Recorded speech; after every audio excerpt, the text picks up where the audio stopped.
৩ দিন অপেক্ষার পর অবশেষে দেশে ফিরেছে বাংলাদেশ জাতীয় ফুটবল দল। বাংলাদেশ সেনাবাহিনীর বিশেষ বিমানে নেপালের কাঠমান্ডুর ত্রিভুবন আন্তর্জাতিক বিমানবন্দর থেকে বিকেল 4:30টায় ঢাকার কুর্মিটোলা সামরিক বিমানবন্দরে পা রাখে ফুটবলাররা। বাংলাদেশ নেপাল ম্যাচের খবর সংগ্রহ করতে নেপালে যাওয়া গণমাধ্যম কর্মীরাও একই ফ্লাইটে ঢাকায় ফিরেছেন।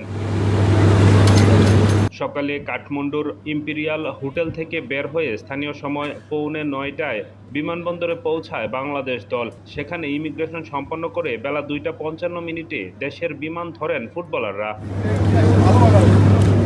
গত মঙ্গলবার নেপালে দুর্নীতি ও অব্যবস্থাপনার বিরুদ্ধে বিক্ষোভ, অগ্নিসংযোগ ও সহিংসতায় রূপ নিলে দেশটির প্রধানমন্ত্রী কেপি শর্মা ওলি পদত্যাগ করেন। বিক্ষোভকারী ব্যক্তিরা রাজনীতিবিদের বাড়ি ঘর ভাঙচুর চালায়, সরকারি ভবন ও পার্লামেন্টে আগুন ধরিয়ে দেয়। 2 দিনের সহিংসতায় 30 জন নিহত হয়।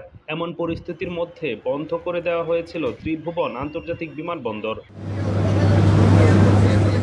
বাংলাদেশ দল 3 সেপ্টেম্বর নেপাল সফরে যাওয়ার পর 6 সেপ্টেম্বর নেপালের বিপক্ষে একটি প্রীতি ম্যাচ খেলে। আরেকটি ম্যাচ হওয়ার কথা ছিল 9 সেপ্টেম্বর। এরই মধ্যে বিক্ষোভ ও সহিংসতা শুরু হলে হোটেলবন্দি হয়ে পড়ে বাংলাদেশ জাতীয় ফুটবল দল।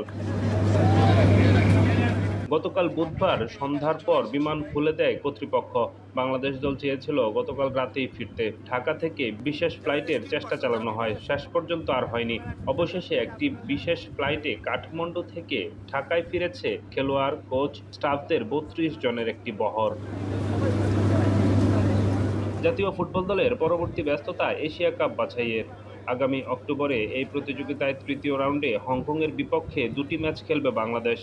প্রথম ম্যাচটি 9 অক্টোবর ঢাকায়, দ্বিতীয়টি 14 অক্টোবর হংকংয়ে অনুষ্ঠিত হওয়ার কথা রয়েছে।